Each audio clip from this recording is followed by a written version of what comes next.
premier exercice. Coche la case quand tu entends un. Je donne les mots requin, pinceau, épingle, ceinture. Exercice numéro 2. Tu entoures le dessin quand tu entends le son demandé. Le son demandé est devant les dessins. Tu lis le son. Ici, par exemple, je lis pain. Est-ce que je l'entends dans lapin ou dans pansement? Je l'entends dans lapin, j'entoure lapin. Tu fais pareil pour le son main, din et train. Ici, tu as une main, un lutin. Non, je crois que c'est un nain en fait. Une main, un nain. Ici, tu as un timbre et un dindon. Et ici, tu as un train et une princesse. Dans l'exercice numéro 3, tu colories toutes les lettres qui font le son « ing ». À chaque fois que tu entends « ing », tu colories ce qui fait « ing » uniquement. Et puis, au numéro 4, tu colories les lettres que tu as... Non, tu entoures les lettres que tu as coloriées dans l'exercice numéro 3. Donc, ce que tu as colorié dans l'exercice numéro 3, tu l'entoures dans l'exercice numéro 4. Pour l'exercice numéro 5, tu as des mots écrits en attaché. Tu vas les ranger dans les cases. Attention, ça c'est un exercice qu'on a déjà fait, mais qui parfois peut s'avérer un peu compliqué. Ici, je vois, l'œil signifie je vois. A-I-N dans le mot. Et j'entends bien le son N. Ici, je vois A-I-N dans le mot, ce qui signifie que dans tous les mots, tu vas avoir A-I-N, mais seulement parfois, il ne chantera pas N. Pourquoi? Je t'explique. Rappelle-toi, quand on tape les mots, qu'on tape les syllabes, des fois on trouve... Regarde, par exemple, je vais le faire avec ce mot-là. Ici, c'est un mot qu'on connaît bien, c'est pour ça que je prends celui-là.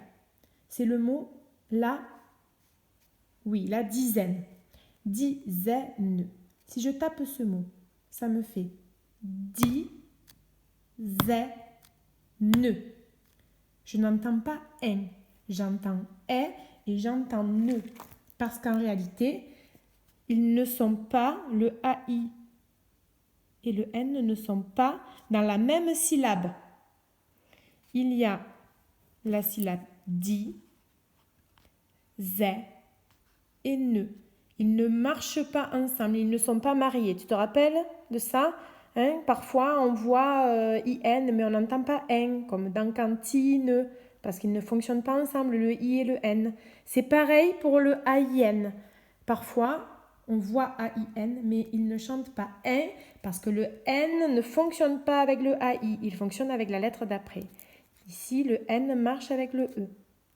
Donc, tu lis bien les mots. En général, quand il y a un E après un N, tu verras, on n'entendra pas N, on entendra ne. Tu ranges bien tous ces mots dans la bonne colonne. J'espère que tu as compris. Si tu n'as pas compris, envoie-moi un petit message ou regarde la correction pour t'aider. Enfin, tu as encore 2 exercices à la page 16 à faire. Le numéro 6, on n'a que des mots qui s'écrivent avec le son « in ». Par contre, on t'explique bien devant les mots comment s'écrit le son « n ». Ça veut dire le son « n », bien sûr, son « n ». Ici, il va s'écrire « A-I-N », un bain. Ici, du pain, avec le A-I-N. Ici, le « n » s'écrira « E-I-N », les freins. La peinture. Ici, on écrit un A-I-M. Il a faim. Regarde, il touche son ventre et il pense à un gros gâteau. C'est parce qu'il a faim. Il a faim. Et ici, cet animal, on l'a déjà vu dans l'exercice où il faut lire les mots et entendre le son « un », c'est un daim. Et enfin, le son « n » qu'on connaît depuis longtemps, qui s'écrit « IN » dans un sapin, du linge. Le son « je » de linge se fait avec la lettre G, puisque tu sais que le G et le E, ça fait « je ». Et enfin, numéro 7, tu as 3 mots ici. On a mélangé les syllabes de ce mot. tu dois retrouver le mot en remettant les syllabes dans l'ordre. D'accord? Si c'est compliqué, demande à tes parents de te donner un petit indice. Par exemple, la première syllabe. D'accord?